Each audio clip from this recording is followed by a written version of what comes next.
University of Texas alum and former NCAA number one, turned pro last summer and has been on a tear ever since. He picked up 2 M25 titles, beat Joao Fonseca to qualify for the US Open, and last week he won his first challenger title in San Diego over Mackie McDonald, and in my opinion, has one of the coldest celebrations in tennis.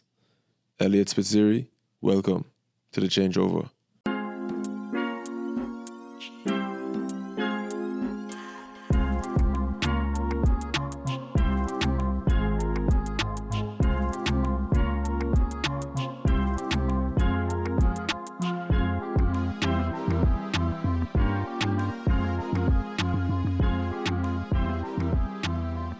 Eliot, thanks for joining us, and congrats on a good start to the year. Your first challenger title last week there in San Diego. Well, really a good start to your pro career. I think when I first saw you, it would have been last year in Laval at the 25Ks in Canada where you won.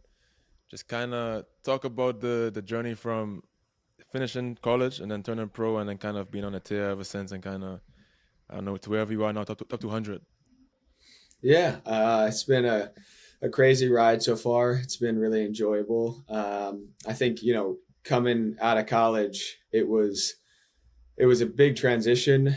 We lost a national championship, and then I played NCAA individuals the next day.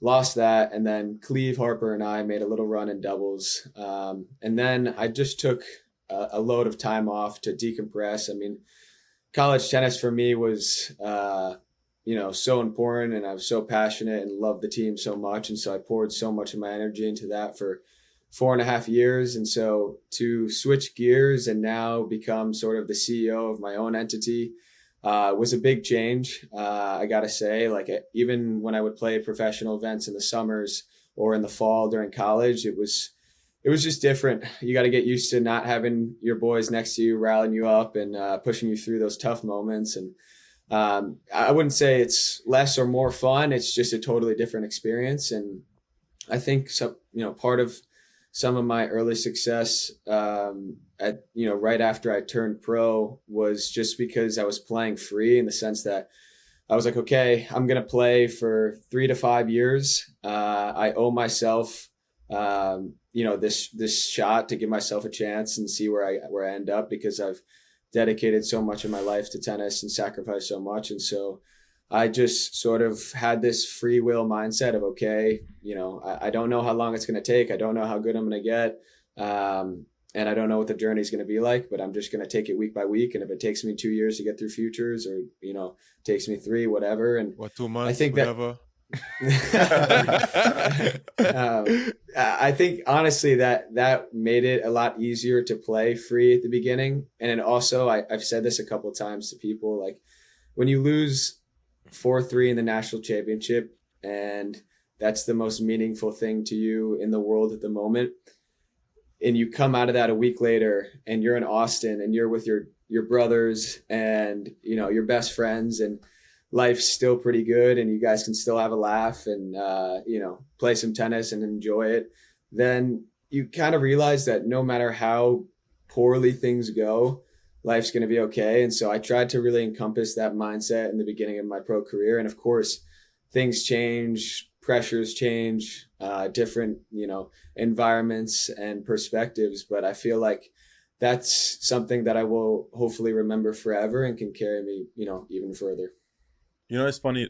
I heard this now. It's the second time in a week that I heard someone say something like, if I'm not this ranking by the end of the year, then I'm going to stop playing. Or if I'm not this ranking by then. I heard it twice. I heard it in San Diego once, and I heard it today once. But it sounds like for you that you kind of didn't think that way. It's like you give yourself as much time as possible to try and make your dreams a reality. And then maybe that helps you not to play with any additional pressure. Because I feel like if you say that, you just put in pressure on yourself. Now there's a time limit. Like, what if you're right above it or right below by the end of the year? What if you're halfway there and that ranking is not, it's not attainable? Like, it just helps you play more free if you don't think that way, Yeah, 100%. I think I never make ranking goals. That's not what it's really about for me. And I try to, have a timeline, I guess, and then I reevaluate mentally. So it's like, okay, I'm going to play through the end of the summer, and then at the end of the summer, I'm going to say, okay, like, am I still enjoying this? Is this still what I want to do? And then kind of go from there. I think, my coach and I talk, and, my mentor, and it's like, if I had a ranking goal, I mean, unless you're number one in the world, you're really never going to be that satisfied. And so I think it's pretty tough to set, those boundaries on yourself. Even I felt myself, even at the beginning of last year, the end of last year, I was like, okay, Aussie Open qualies is close. I kind of, I really want to make that. That would be like a great milestone. And inadvertently, I could feel that pressure getting to me a little bit. And so I had a lot of talks with, my sports psych and my coaches. And it was just like, okay, like whether you make Aussie Open qualies at the end, to begin this next year has nothing to do with the trajectory of your career. It doesn't mean you've made it. It doesn't mean you haven't. It's just, another step in the journey. And maybe I don't make Aussie Open qualies and then I go do well in some other challengers or futures. And so I really think the ranking goals can kind of hold you back, and you really never know. I mean, you see so many guys that rise and kind of exceed everyone's expectations. And I think that's because they haven't limited themselves to those boundaries. Yeah, I agree, 100%. So we've been starting to get some pretty good guests on the podcast. One, and the Street Overrated, and then two, Colton Smith, who are two guys you've lost in finals to and challengers. Yeah. And then this last week, the podcast was going so well. I'm not going to bring up his losses. We're gonna get there. And then this last week, you're playing the Challenger and you're going up against Mackie McDonald. What's the vibe like going into your third Challenger final and knowing you've already lost two finals? Like, how did you approach this match? It's actually funny. I told my coach after the final, I didn't really want to talk too much about it or make the moment bigger than it was, but I woke up that day and I checked Twitter and I saw that Stefanos Tsitsipas was like 0-11 in ATP 500 finals. And so I was like, all right, like I'm 0-2 and I'm feeling like a little antsy about this match. Like, I want to get over the line. It's like, okay, I have to lose 10 more of these to even be close to Tsitsipas. Yeah. And so I was like, okay, like, at the end of the day, if I win or lose this Challenger final, again, it's still a great week and still a step in the right direction. But there's many people out there that have lost a lot more than two in a row. So I try to take some pressure off myself with that. But of course, it's never easy to get over the hump, and those thoughts are going to creep in no matter what. So you just got to embrace them. Bro, I found myself recently, like when stuff like that happens, like in the past, I feel like people just try to like not pay attention to them, but you kind of have to like face the thought and then like focus on something else. Like if you don't face the thought and you don't like, it doesn't actually cross your mind, then you just avoid it before, and then it's actually in your face in the moment and you don't know what to do, like how to deal with it. Like it sounds like that's what you said. Like you kind of saw the humor in the 0-2 versus the on whatever it was Tsitsipas was, and then you're like, okay, that's funny. I have like so much to go, but then that's the negative thought. You just put it to the side and then keep doing your own shit, So that's good.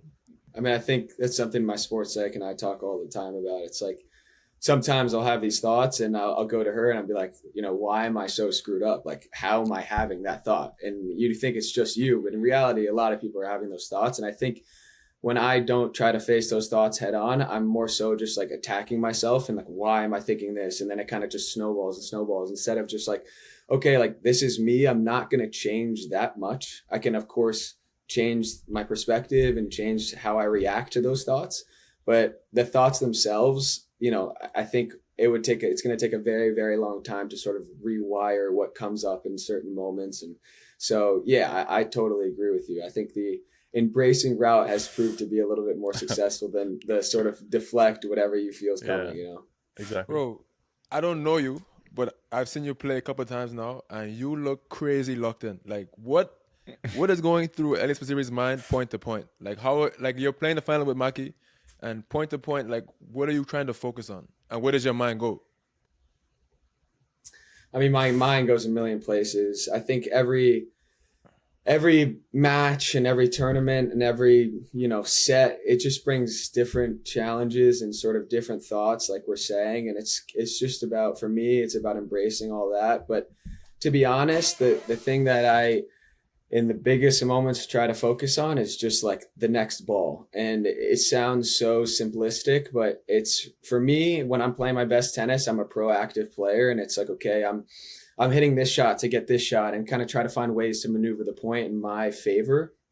And when I'm thinking, passively or just reacting to how they're playing, it's like, oh, like I'm trying to make this shot. Oh, like, I'm worried about this. If I hit a second serve here, he's going to do this. And it's like, that's not really gonna work, I think, at the highest level. So I just try to think about the next ball and plan, my next point if I can, or just at least plan the mindset I want to have. And so I think like the easy answer, I mean, there's a million ways I could go, and there's a million different cues that I think I have to help me in certain moments. But I would say the simplest one is like, dude, I just think next shot. And of course, like, I mean, we could get into the nitty gritty of like how I try to fire myself up, because there's a ton of different ways, but at the same time, it's just like, dude, let's get to the next point and let's just try to play the next ball to the right area and make good decisions. Let's get to nitty gritty, because I have to say, you to me have one of the coldest settlings in tennis. Like the muscle man that you just stand up and you go with the two hands down and you like do the come on. I think it's hard. Like,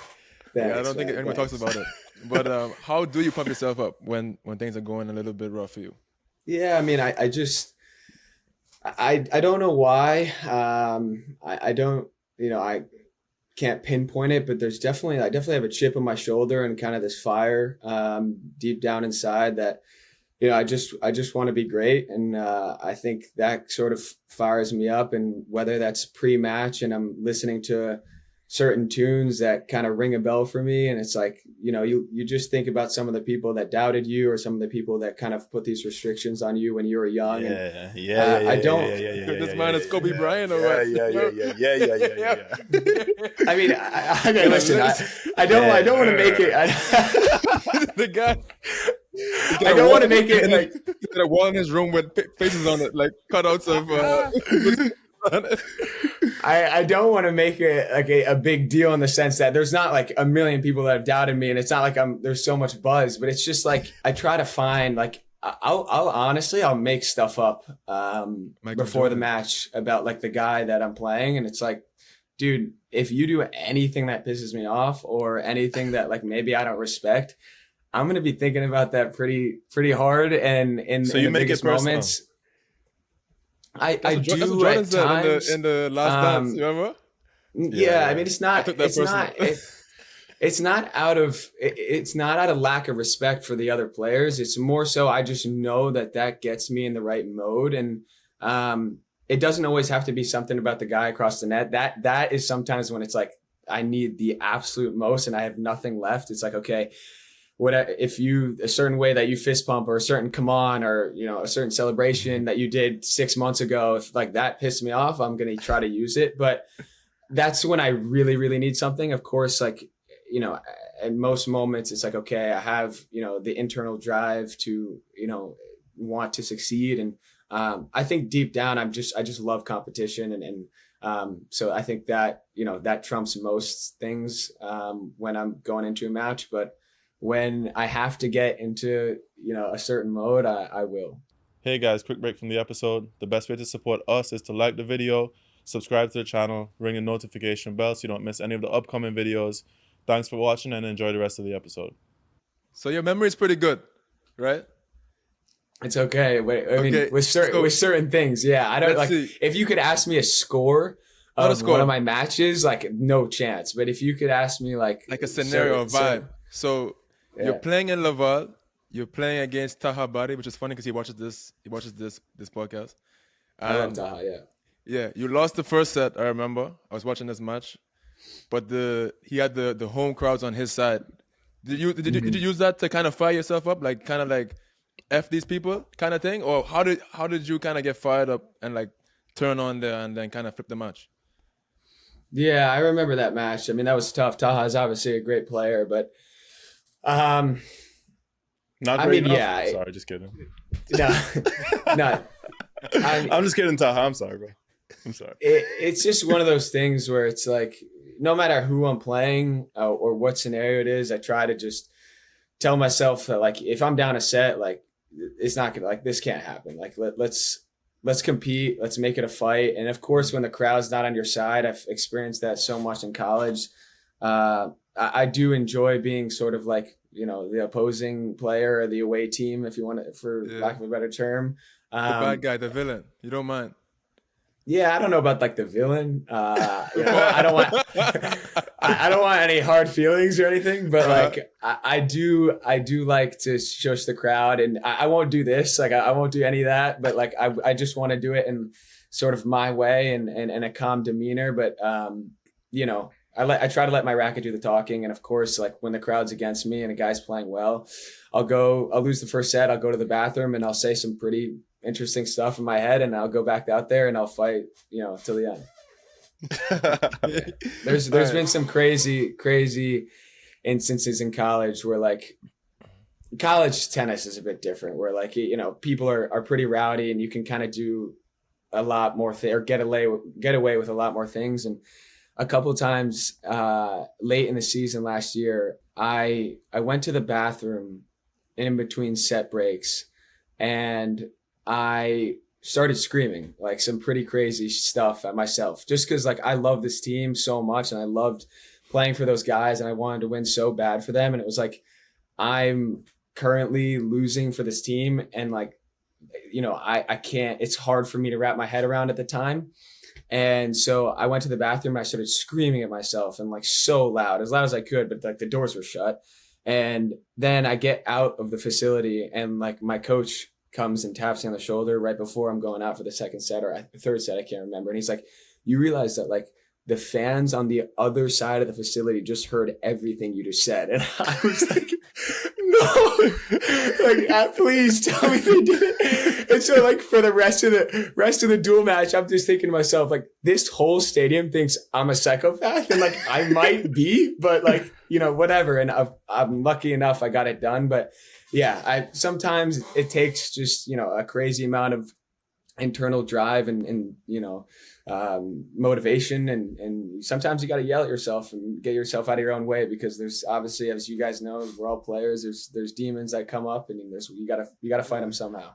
Something that's your way of dealing with that, bro. If I do that, it's fucking all downhill, bro. 100%. No, I don't do that anymore. Like I'm a different competitor now than I was in college. I realized that like the sort of playing, like on a scale of 0 to 10, playing at a 9 intensity or an 8 or 9 intensity is sort of like a Rafa type, I would say, is not my flow state or not my best zone to be in. And it's not sustainable for me. There's too many ups and downs. And so that's one of the things I'm working on right now, is just like, what can I sustain the highest level? What sort of intensity can help me sustain the highest level? And it's sort of more of like a 5. And so when I'm playing professionally now, I don't really try to get too high and too low, even though, of course, there's the same thoughts are going through the head. But I know I can't sustain sort of that 9 intensity. And the reason I think I could do it in college is because I got 6 other guys, and I got Cleve Harper, a court down, yelling his brains out. And so it's like,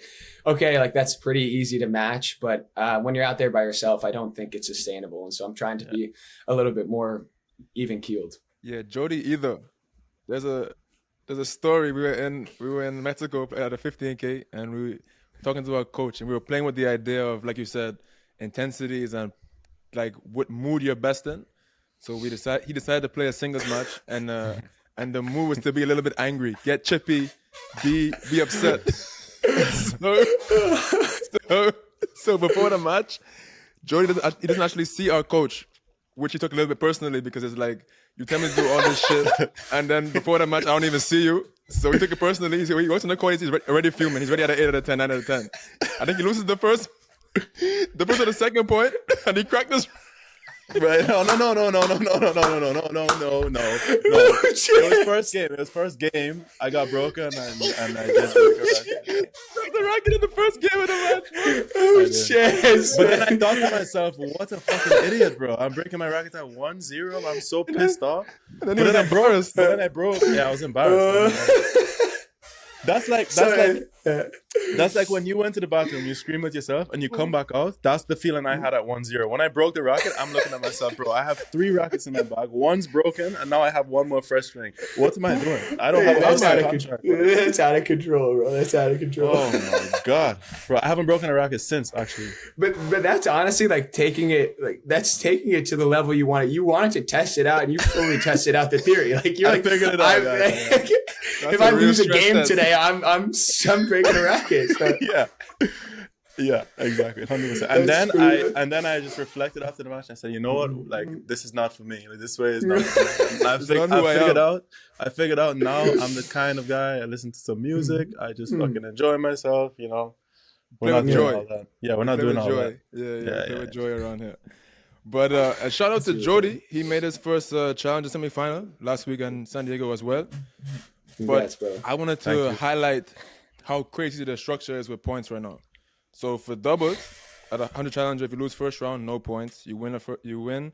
I think it's 20, and then if you lose in the semis, 36. If you're a finalist, you get 60 points, and if you win a tournament, 100 points, obviously. But conversely, in the singles, you win a round, it's 7 points.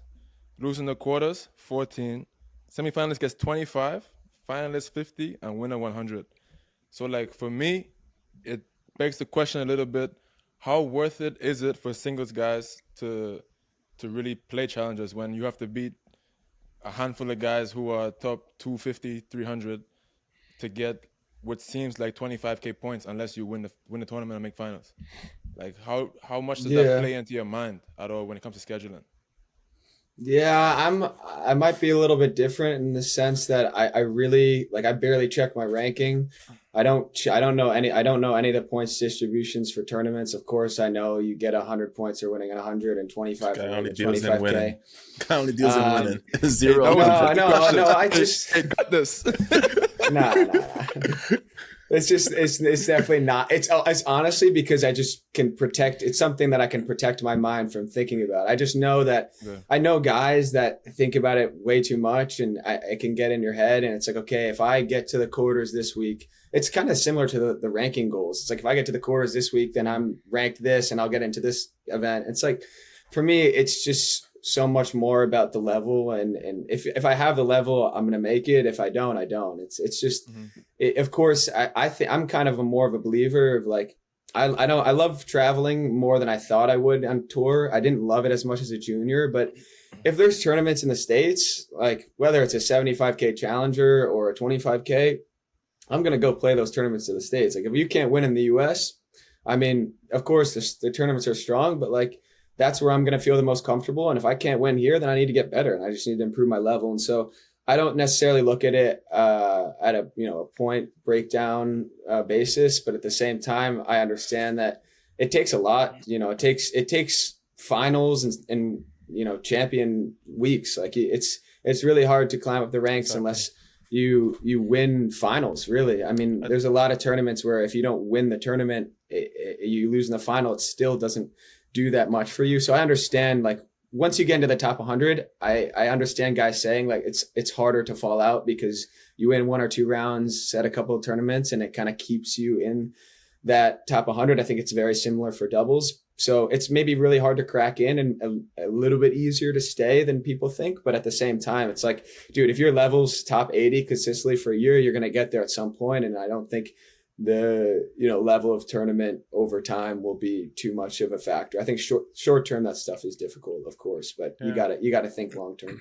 Let me ask a better question then. How different is the, let's say, physical and mental demands of winning, let's say at the Challenger level 100 last week versus trying to win 25K in Laval last year? I mean, I guess for me, it was sort of getting comfortable playing Challenger level in the sense that like every single guy you play in a Challenger is, they're fully committed to this being their career and they are, they're really not going to give you anything. And sometimes at futures, you'll get guys that are playing sort of for fun or just for like a year to kind of see what they want to do. And so I just feel like at a futures level, sometimes if you're committed and you do things the right way, you can kind of beat guys just before you step on the court. But at a challenger level, like, everyone respects everyone, but they don't fear anyone. And so, like, I think it's just like everyone's so good that, and it really, I mean, we see so many challengers where qualifier wins the tournament, or an unseeded guy, or there's no C's in the semis. It's just like anyone can win, and every single guy in those draws, like, they're total studs. And so I think it's just preparing your mind for, if you're going to win a challenger, for 5 really, really tough matches. And I think sometimes in futures, guys will get a little bit more discouraged and down on themselves and kind of give you things here and there. And maybe that's just because of the belief, or I think that's what it is. I think it's like the yeah. belief and like the systems, like the mental systems, like what we talked about early on in the podcast. I feel like the guys in the future sometimes don't really have that, or they're less sure about their identities, like not necessarily, not even how they play, but just like how they attack problems, Yeah. I also feel like everyone on the Challenger Tour feels like they're right there. So you're fighting for every point. And it's also like you can lose first round in a Challenger 3 weeks in a row, and then you can go win 2. And it happens all the time. And so it's like, I think everybody in the Challenger Tour, whether they're playing well previous weeks or not, they're coming to that week and they're believing, like, if things go my way, like, I could win this tournament. And I think at futures, some guys don't really believe that, and so you can get away with, maybe playing a little bit of a lower level. But at the same time, there's futures are really difficult, and there's always guys that are in there that are totally capable of playing high level challenger tournaments, and if not ATPs. So you win the tournament last week, and it's a crazy fast turnaround. The next night you're playing in Indian Wells. Do you get to sort of enjoy that win, kind of celebrate it at all, or is it straight away like locked in on the next tournament? I mean, I got to enjoy it for like a 2-hour car ride, I guess. We drove from San Diego up through the mountains to Palm Springs, and like it was crazy. It was snowing and there was no lights up there. What? And people, I don't think what? people, it was snowing in the mountains, like completely snowing. No one believes us, so we have evidence, but like it was like complete slush, and it was, freezing up there. And a lot of these Californians, I bet, like, didn't really know how to drive in the snow. And even my coach, I was like, dude, like, do you want me to take the wheel? Like, I've driven in snow plenty of times, but he of course is like, I got this. But it was actually like kind of crazy. It was fun. We were listening to some good tunes and chilling. But once I got back to the hotel and got sorted, it was like, okay, I can enjoy this, when I take days off after the next tournament or something. But at the same time, like, it's like, put that in your back pocket and get to work and see if you can stack another win. But that's like, maybe this is an extreme case about it, but someone asked us recently, like, what did we learn from the podcast over time? Like, from what players can we grab certain things from? And we had one with Holt maybe a year and a half ago, I think, Champagne, like not last year before. And his thing was like about the highs and lows. Like, you can't get too low and you can't get too high. So like, it very easily could have been for you. You celebrate the 100 and you get so high, and then you take the next week for granted or something and you don't get the result. It's like you have to really make sure that you don't go too crazy in either direction, or the year is going to be like too up and down. Yeah, I totally agree. That was literally like, I was thinking to myself before I came on today. I was like, if I had to encapsulate the biggest lesson that I learned in the last, 7-8 months I've been on tour, it's like, it's exactly that. It's, you don't get too high and you can't get too low, because at the end of the day, it's the guys that are the most consistent with their mindset over a span of a year that are going to produce the results. And so obviously every week is a new challenge, and there's so many difficult moments that you have to face as a pro tennis player. But I totally agree with Brandon. It's like, you win a tournament and you go to a challenger the next week, everyone's saying congrats, but no one cares. Like, it's like the next week, and it's like, you got to go play ball and you got to step up at 5 all 30 all again. It's not like, oh, this guy won last week, like he's guaranteed to win. It's just not. It's, guys are too good out here and the margins are too slim. So I think, like, actually, there's something that Ben Shelton and Brian Shelton kind of told me early on when I was on tour. It's like, dude, whether you lose 6-0, 6-0, or like I lost, in Indian Wells 1-0 to Gaston, it's like, okay, that sucks, but like, no one cares what the score was, because at the end of the day, you go, I'm going to play next week, and my level in the last match or the last two tournaments has no reflection on how I'm going to play in this next tournament. So I think that's like Brandon's totally right, and he's a veteran and he's been doing this for a little while now. And it's like, yeah, that's totally the mindset I think that you have to have, and something that I've learned. Whereas in college, it was like, dude, every match is a war and it's like win at all costs. And like, if you lose, the whole team's on the bus ride back and like no one's even saying a word. You could hear a pin drop. And it's like, if you win, we're all like going out and having a great time. And it's like the best night of our lives. So it's just not that on the pro circuit, but you know, that's kind of what it takes, I guess, to be a top player. Before we go on, can we just go back to the Gaston match really quick? I saw a picture, bro. At 1540, the man was standing like halfway to the box. Like, yeah. Like, was he doing that often, or what was that about? Yeah, he was just changing stuff up on me. I mean, he's obviously a tough player, and I believe he had a good day, and I didn't have my best day. And yeah, he was changing return positions. He was like standing up, and then he'd take a few steps back, and then take a crack. And I mean, on these courts and these conditions, it's pretty hard to get the ball past him. But yeah, he's kind of like one of those players that he's going to throw the kitchen sink at you and you don't really know what to expect, because he's so talented. He can do so much with the ball. And so, yeah, he was like half sabering on some returns. Bro, you should have went to the bathroom in between sets. He was like fake sabering. I did go to the bathroom. You went to the bathroom? Did you scream or no? I got one more game than I did in the first. So like, come on. Did you scream? No. I told you, I'm a different guy in the pro circuits. I can't be screaming in Indian Wells would be incredible. Yeah, it's not happening. It's not happening. So talk to me about the mindset. You mentioned it a few times, and the sports psychologist. What are the daily practices that you're doing to make sure that you kind of keep your mind in the right place to compete week in, week out? Yeah, I mean, I visualize, meditate every day. I think that's important. It's important to calm my mind and get myself in the right frame of mind to tackle whatever challenge comes that day. I talk with my mentor, my coach at home, my traveling coach, and my sports psychologist. So there's basically like, you know, I have a team of people that I feel close enough to, and I'm so lucky to have my life that I can share sort of anything that's going through my head.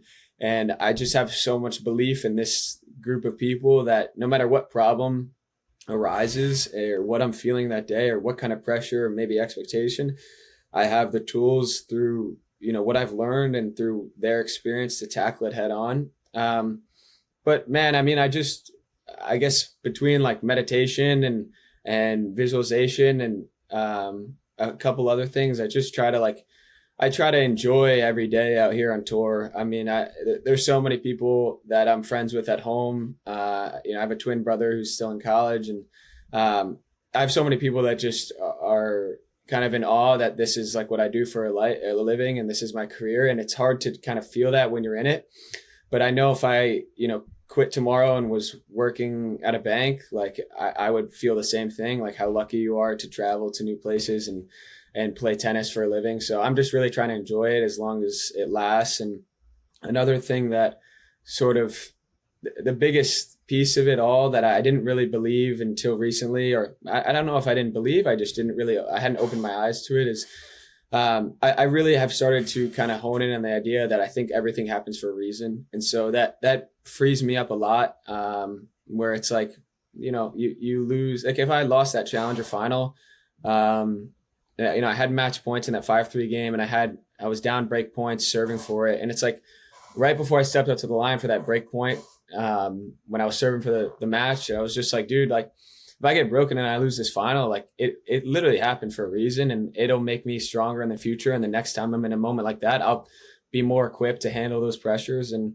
so I think that's helped me a ton. And I do truly believe that. So that's one of the biggest things that like I try to remind myself every day is like, you know, whatever happens today, it happened for a reason, and we'll take it head on and you know, keep on going.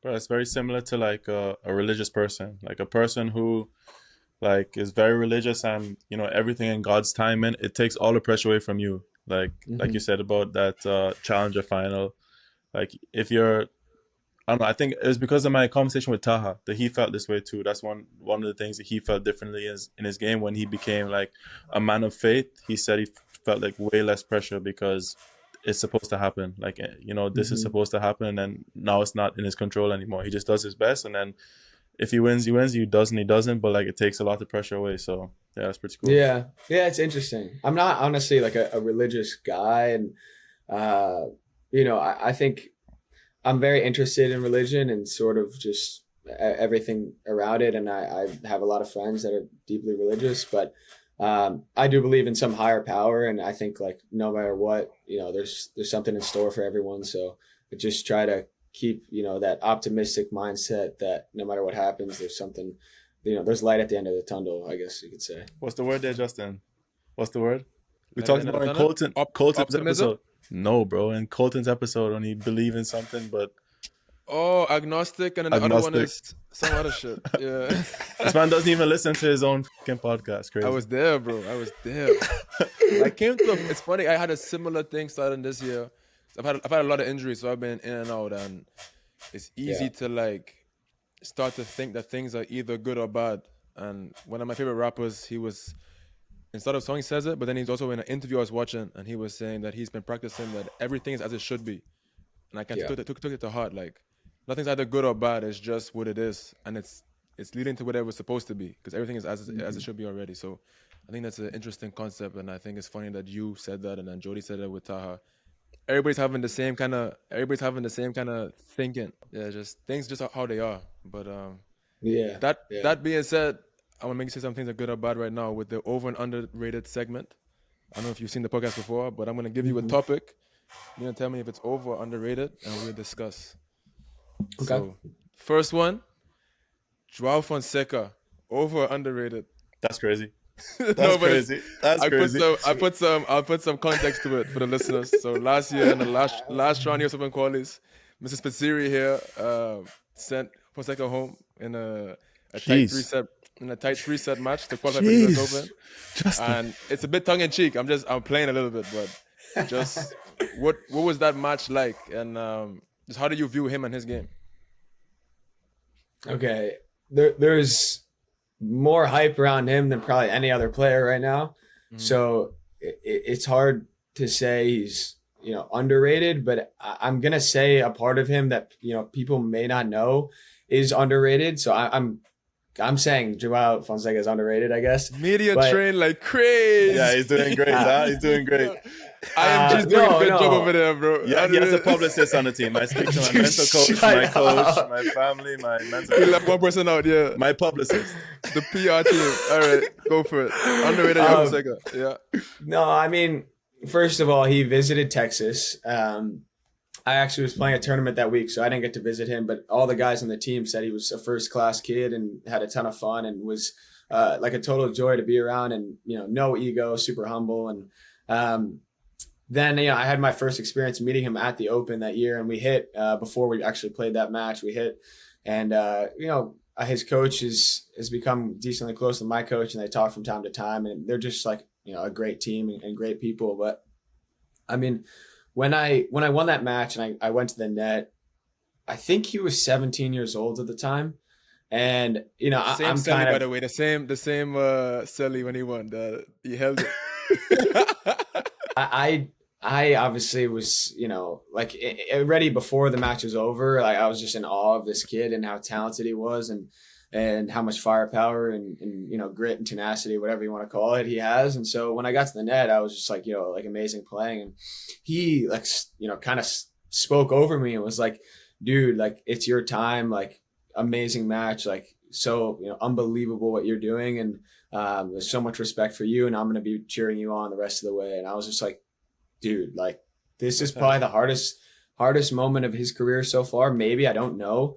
Like toughest loss. Like, of course it was great to get to the final round maybe for him. I don't know how he thinks in that sense, but he just like took the time to be so genuine and so like respectful. And like you could feel, I would see him the next day or next tournaments, and like he genuinely wants me to do well. And that's just like so cool to see a guy 17 years old does that. I mean, if I'm 17 and I'm in the last round of qualies and like I save a match point in the second and I'm like about a quality and I lose, I'm going to the net and I'm shaking that guy's hand and I'm saying good luck and that's it. Like I'm walking off the court. And it's like, no, like this kid has such a good perspective on his shoulders. And I think he's, his perspective so good and he's thinking long term that he's just like, he's good people and he wants the best for those around him. And so, yeah, I mean, aside from his tennis ability, which is off the charts, it's underrated like how good he is and how much character he has.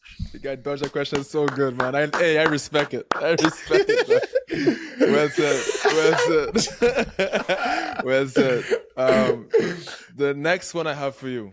So, bro, I'm watching Jody play the quarters. He's playing Ristalda and who was it?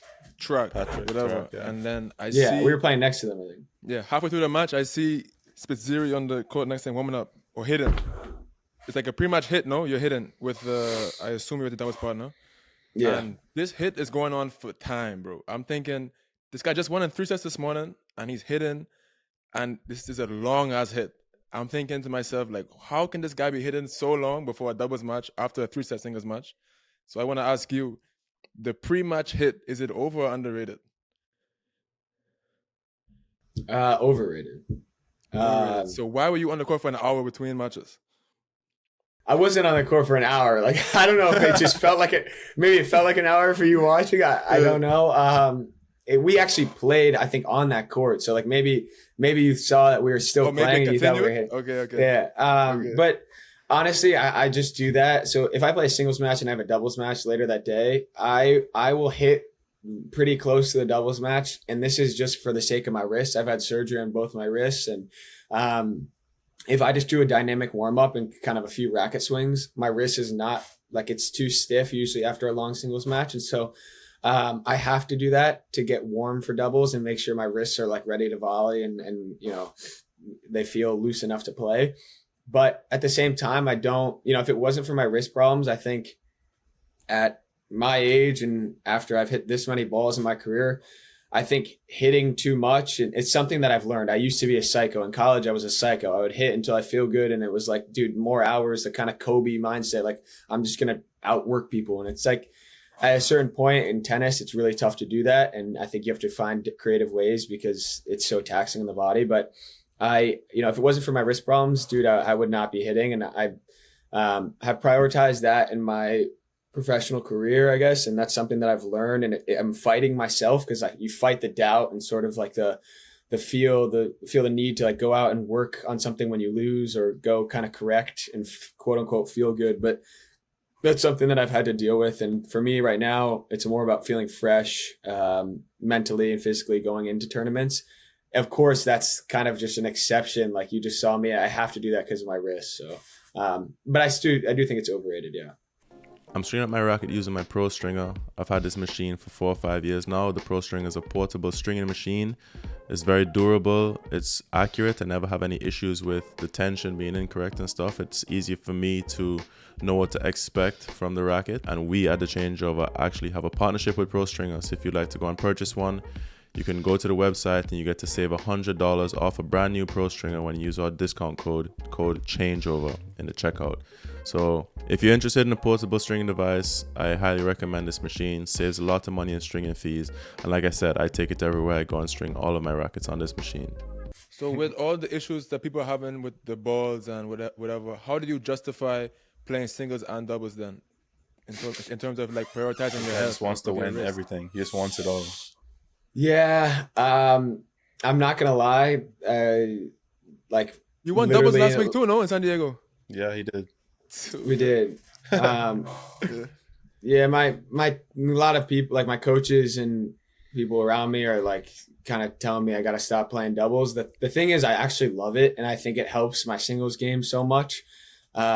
And like if I'm playing with my buddies, like, playing with Tyler Zink, playing with Cleve Harper, I played with Matt Kiger in Tenerife. Like I truly enjoy it. Like it's like sometimes you feel the singles match can kind of feel like business at times for me. And then the doubles is more relaxed and kind of like work on some things and fine tune and have some fun. And so, of course, I'm getting to a point where I feel like, if you're going to go deep in doubles and and not singles, and that's going to wear on your body. If and you have nagging injuries, it's kind of difficult. So I'm definitely going to have to schedule better and make sure that if I'm going to play doubles, I'm 100% ready and fresh. But I'm also like the kind of guy where if I'm deep in singles and deep in doubles, I'm not going to pull out of doubles. Like I want to win dubs. And like, if I'm going to play with someone, I'm going to try to commit to it. And so that was sort of like the mindset going into each week. Like once I'm in the draw, it's like, full go and let's try to win this thing.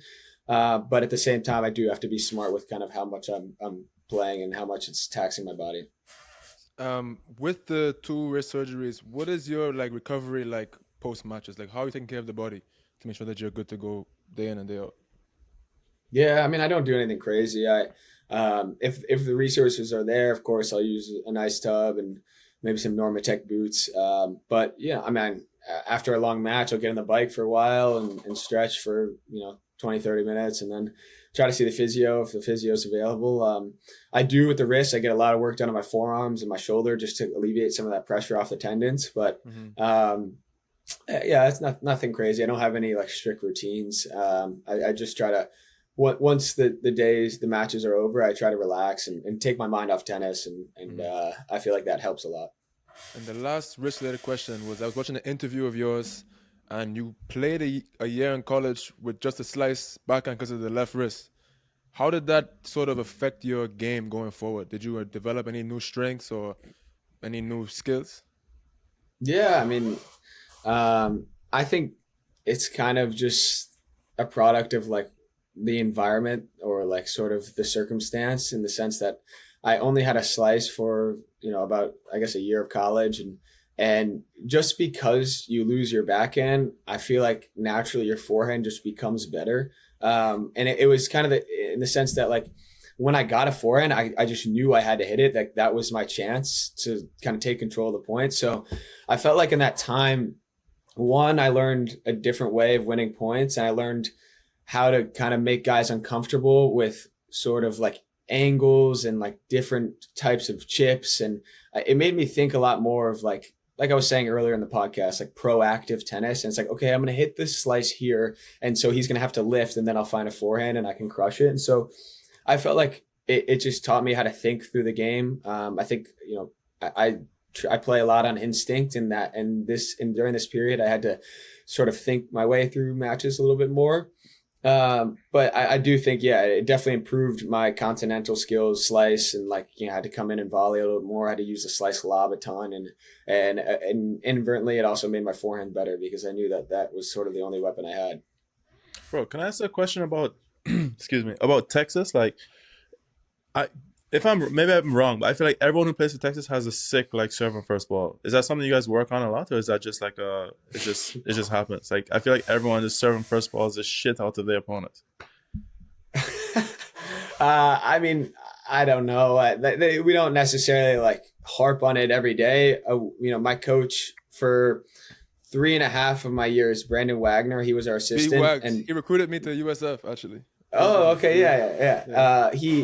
He knows the game really well, and obviously Bruce does as well. But kind of one of the things that he would harp on a ton was like, if you're going to play pro tennis, like you need to have a serve and you need to have a big first ball. Like you need to have a weapon. And so he would always encourage us and try to push us out of our comfort zone in terms of like taking time away and trying to dictate off, the rip. And so I felt like he sort of ingrained that in a lot of our heads. And over time, of course, when you have a group of players like we did at Texas, like I was lucky enough to have so many amazing teammates that play at such a high level that we would, the practices were a joke, and everyone was so competitive in practice and in a healthy way that we just pushed each other. And I think it got to the point where it was like, yeah, like you're going to have to like go for it and like play ball to beat the other guy in practice today. Cause like, at the end of the day, we're not nervous. We're not tight. We don't really give a shit. But at the same time, like we want to beat each other so bad, and we just want to like play great tennis. And so I think over time you get,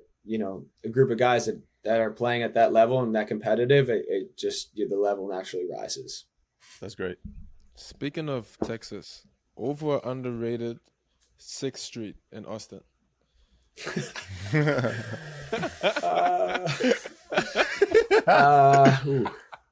What would my my PR person want me to say? What would they want me to say? That's messed up.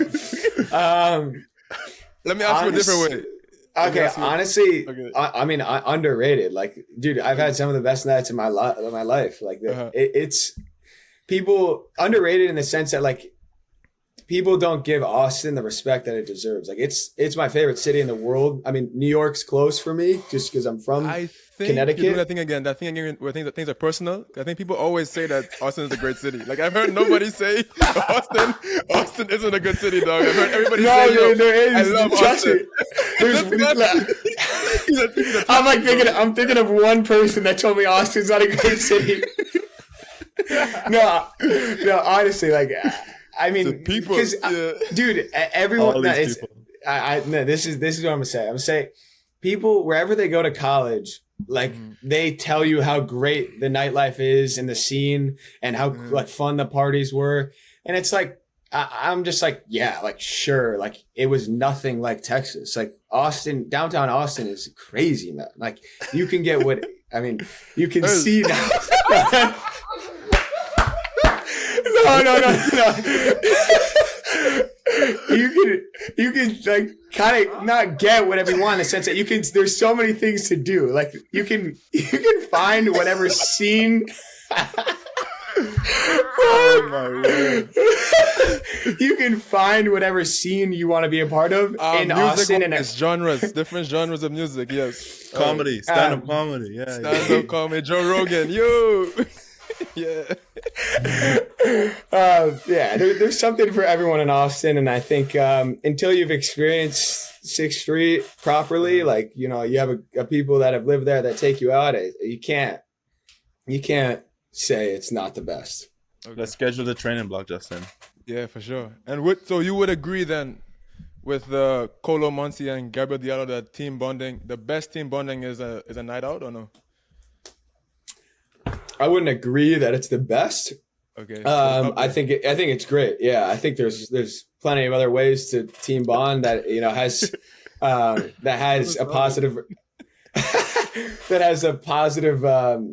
correlation to how you guys are performing on the court. But I also think like, yeah, I mean, going out with your boys is like those are probably going to be the best nights of my life, and I'll remember them forever.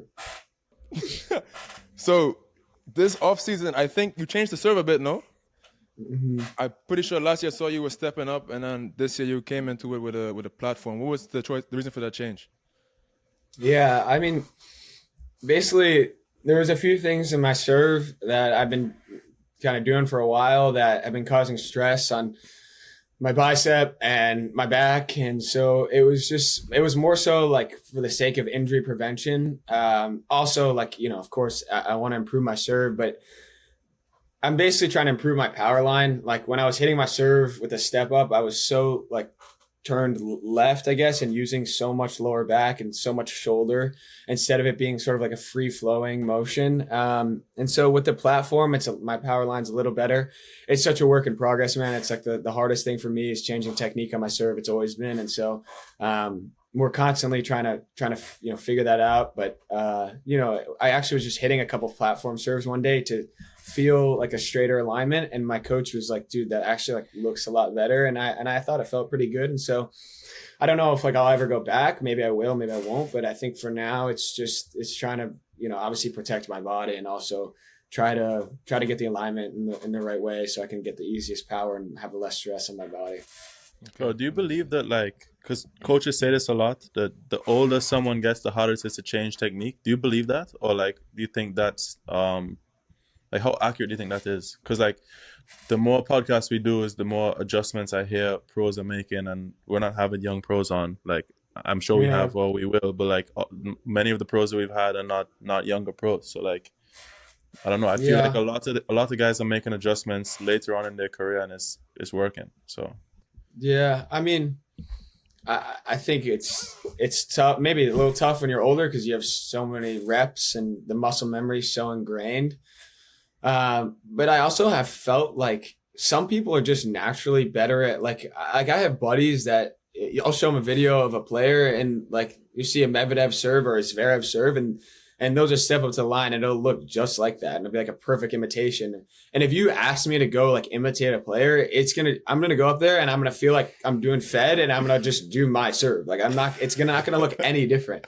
And so I think some people are just better at kind of like seeing something and then just having the ability to like rewire their brain and change the muscle memory. And some people aren't. I think, in terms of like tinkering with stuff and changing technique, I would say, unless it's like going to hurt your body, maybe it's a little bit overrated though, because I feel like, at a certain point, your biomechanics are you're given a certain biomechanics and like you grew up hitting the ball a certain way and it's really tough to change drastically. But of course, like you said, like there's like you see the top guys changing their serves a lot. And, so I think it's just part of the game. Like, it's the level's so high, you kind of have to. It probably just depends on like if you were given that information before and you actually can't do it, or if it's new information to you that you haven't tried to do yet, because then it's a matter of like you give it a go, you give it a certain amount of reps and see if you can make it happen. But if you've tried it before and you can't do it, then I don't know what mindset change is going to make you be able to do that now, But like, I just find it interesting that maybe not a lot, but like several pros now have said stuff that they're changing little things and trying to tweak little things in their game where you don't really expect that from pros, I mean, based on the information that I've received, like growing up playing tennis, is like once you get to a certain age, then you have what you have. And it's like, that's true, but people are always making changes and it's working. I mean, maybe sometimes people make changes, it doesn't work, but like, it happens more than people think, in my opinion. Yeah. I mean, also like, I always feel like the game's changing a little bit too, like the game's getting faster. And if you looked at like Federer's strokes from when he came on tour to the end, or Nadal's, even Djokovic, like they've changed a lot. And I think part of it is probably conscious and it's probably just unconscious. Like the game's getting faster, maybe the balls are different and the rackets are a little different. So I feel like it's sometimes you naturally, like over time, your technique will change or tinker a little bit and without you even knowing. So I agree. There's so many factors within it, but also at the same time, I think guys are always trying to improve and tinker things and, find that extra edge. True. I have one listener question from Canon Kingsley. He wanted to know, when was the first time that you guys played and what was the score? Oh, bro. I literally told you earlier in the podcast, if you asked me like a score of a match, I'm not going to know. Like, what do you say, first, Jody? Man said he got you like 0-0 in 12, so 0-1 or something. I didn't like that one. Doesn't like that. Of course he said that, man. He just wants... no, I mean, honestly, like it probably was. Cannon...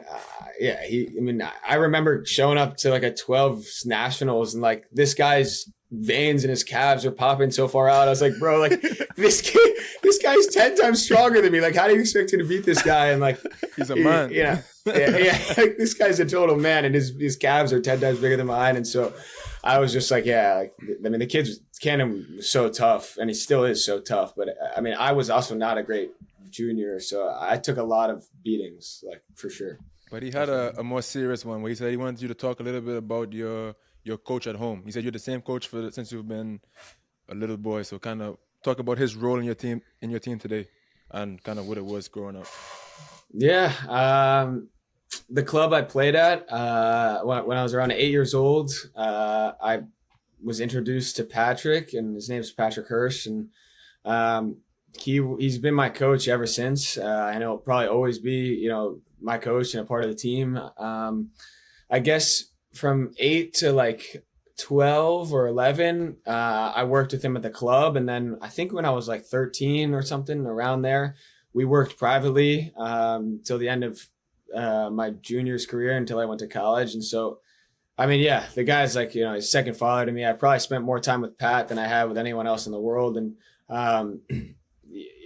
the stuff that he had helped me through and the ways he did it, it's just like, I can't believe he put up with me for like as long as he did. And I think he quit on me 5 times. And, I just kept on begging him to come back. And, we've had some wild times, and to kind of get me out of my own head and trying to change this, 12-year-old hothead into someone that like could channel all this crazy energy into like, one thing and try to really maximize his potential. was difficult. I just remember so many times when he had me running on the track, and not in a bad, like, not in a bad way. It's just like, dude, there was at one point, like, there was nothing else that he could do to help me. It was like, you throw your head down one more time, or you mouth off to me one more time, like, we're going to the track until I say stop. And like that, dude, those times I'm so blessed that I had someone in my life that my parents had full trust in, that was just like, dude, I'm, no matter what this kid does and, how bad his attitude is, I'm just going to relentlessly pour everything I have into making this kid the best competitor and person he can be. And so, like, I would be nowhere near where I am today, and not, the person or player I am without him. So yeah, I'm eternally grateful for all his support. And it's just, yeah, it's been cool to kind of see how we've grown together and since I was 8. But yeah, dude, we've had some crazy times, and I owe everything to him. You say you were a 12-year-old hothead. Is it you and your brother like fire and ice? Is he like the opposite of you, or you guys have a similar temperament? Yeah, my twin brother he was not as competitive as me when we were young. I was like crazy in the sense that, like, I think I was like, I mean, I guess I'll just tell you guys. I think I was like 10 years old, and like, or 8 years old maybe. And my parents had me go to like an anger management like therapist or something. I remember showing up to this office when I was like 8, and I played Moncala against this guy, and it was like, he was trying to teach me how to lose, because like he would beat me every time, and of course I'd be throwing a fit. And so, like, dude, I seriously had I seriously had some crazy anger management issues, and I think I was just so competitive and just hated losing and didn't know how to accept it. And my brother was definitely more mellow, and we would fight all the time, and I'd beat him up, and I would always win. And then, dude, like at a certain age, I think it was maybe 12 or 13, he started to grow a little bigger than me, and we were fighting once, and he like pinned me on the floor, like banged my head against the floor. And I just, like, I never fought him to this day. And he's kind of I guess he's actually more of a fiery competitor than me now. Like I feel like I'm kind of more internal and try to like really let my racket do the talking. My brother, if you ask guys in college squash, he's probably one of the feistiest, if not like the feistiest player in college. Isn't that crazy? Because you're in the thing with him in squash. You're in like a confined space with a person for him to be fighting. Yeah. I mean, dude, you're so close to each other. You're this far from each other. Yeah, like it's I've seen it get close to getting physical, and he's a crazy good competitor, and sort of like he'll do anything it takes to win. So I believe that, yeah, I mean, he's definitely not ice. He's got some fire in him. Okay. Fire. Kind of flip roles a little bit. Yeah, maybe. I don't know. Yeah. All right. So before the main event, I have one shout out. We have a listener named Liam and his mother Catherine. They were ordering some clothes. They had a mishap with the address, but it's Liam's birthday. So happy birthday, Liam. I hope you enjoy the shirt, and thank you for watching the show. But now Also, it's time. everyone else was watching. If you haven't liked and subscribed, bro, what we got to do to get a little love, huh? How about show us some love, please? Please, we beg. We beg for love. Come on, guys. But all right, let's compete, bro. Come on, no more laughing. it's time to see who's a good winner, who's a good loser here on the channel. So we got the Quizlet section. So we're gonna go first to 3 correct answers. I'm gonna ask a question, and whenever you think you know the answer, shout it out. If you get it wrong, the opponent has a chance to rebut your answer. And if you get it wrong both twice, we move on to the next question. And that's it. First 3 correct answers. I feel something good happening here today. I feel it. I watched your segment against Colin. I watched your segment against Colin. That was a good W. So you're coming off a big win. What you're saying? We hooked him actually. That's the crazy part. The math question. No. We hooked him because the Wi-Fi was bad, so his answer came in late. But I already took the W and ran with it, so it's all good. Come on. All right. Question number 1 is a who am I? This player has a one-handed backhand. Is from Belgium. Steve Darcis. Yes. God, I shouldn't have spoke. Yes. Jody can hear the rest of the Yes. rest of the One clues. from Belgium. Rest of the clues. Oh, God. Steve Darcy. Former world number 1, won 7 Grand Slams, is a woman, played back in the day with the Wilson Hammer racket. He doesn't know. He doesn't know. Is that the last cue? Is that last? That's it, bro. What else do you need? Bro, is You had the orange end I code. think I have a guess right now. Is it Justine Henin? Yeah, it's easy. God! Come on. Thank you. Why do you shoot it so early, Darcy? So early? It was cocky. It was cocky. But it's happening. People do that and it works. Fucking Diallo did it. I saw Diallo Draxel do it. Yeah, I know really? Draxel. Oh my You word. wanted a highlight. You wanted a clip. Yeah. Question number 2, 1-0 Jody. Come on. Who is the number 1 Belgian male in singles today? What are you doing? Zizou Bergs. See, do not bitch and complain and then get the answer right. Don't do that. Don't do that. No, it's because it's Dude, what happens. I was gonna say Onklin. Oh my gosh, I should know that. I have two teammates that are Belgian. Oh my gosh, That's what happens when the game is too easy for me. That Colin guy is pretty close. He's doing pretty good too. Yeah. Yeah. Not good enough. How do you guys feel about mathematics? Anyone? Any takers?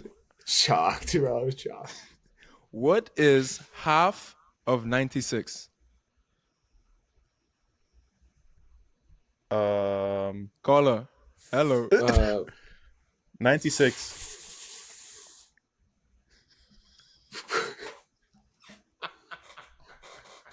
$40. Wait. What the fuck? 448. I said 47. Is it 47? No. Wait. You guys can both answer one more time. Cut. What is it? Cut this. Yeah, this is all not going in. This is not going in. We cut this. No. I'm muting my shit right out. I'm muting it right now. The funniest Wait, shit you said- I've ever seen in my life. No Jody, question. it's not going. This is that's absolutely Question- done. No chance. Don't worry. Question 3 it comes again. Yeah, question wow. Dude, why are we doing math? Like we're tennis. Well, Come it's on. 2-0. You were up It's 2-0, dog. Oh, Jesus. All right, come on. 2-0. 2-0. 2-0. I don't know why you do this. And look, the last one was so easy. 65-35. That wheelhouse. No, there dude, this is not. Dude, Bro, that is please the don't put funniest this. thing I've ever Don't seen. put this on, bro. Funniest thing I've been a part of in my life. It's not. When Jody said, Just bleep.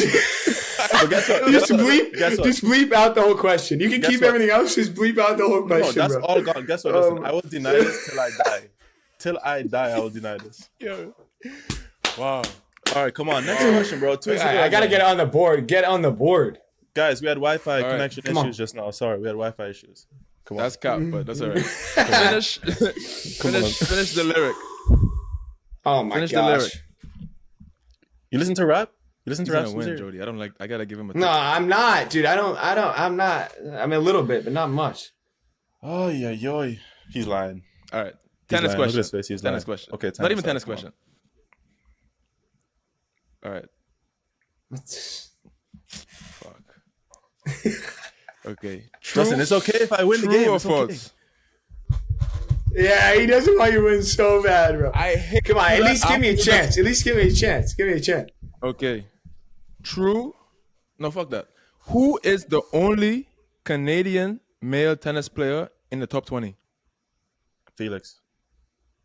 No, Dennis. Oh my god. Is Dennis Felix? isn't top 20 anymore? Felix Auger-Aliassime is the only one. Bro, I think it's Oh, crazy win streak. Yo, if you guys could Win see streak. what we cut from this episode here, Crazy win boys, streak. we would have 10,000 subs on YouTube right now. That was the borderline. funniest thing I've ever seen in my Borderline. You life. gotta take a point away for what he just did. Like mine was terrible, but you gotta take a point away for that embarrassment. Crazy. Yo, that was the craziest thing I've ever heard on this podcast. Stop hyping it up because it's already Oh out of the my podcast and it's not Dog. going back in. It's not going Wow. back in. That part is not going back in. Wow. If Y'all you see know me in about person, this. ask me what happened. Oh If you see my me in God. person, ask me what happened. Ask me what happened. No, bro. Wow. Can you, Justin, let's take a moment to thank the guests for making this happen, please. Let's move on from this segment of the podcast and move into the outro part of the podcast, please, brother.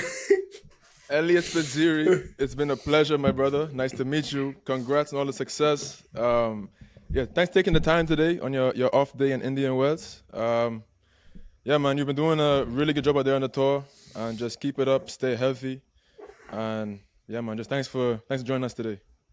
Yeah, thank you guys, man. I appreciate you. Appreciate what you guys are doing for the sport. I think this podcast is amazing, and I really enjoy listening to it. And I hope it gets much more exposure, because I think this is very valuable for players. And thanks, guys. And I look forward to seeing you guys around the tour. Hey kids, stay in school here. Stay in school. Go to my class. Show up early. Sit in the front. Take notes. Cheers.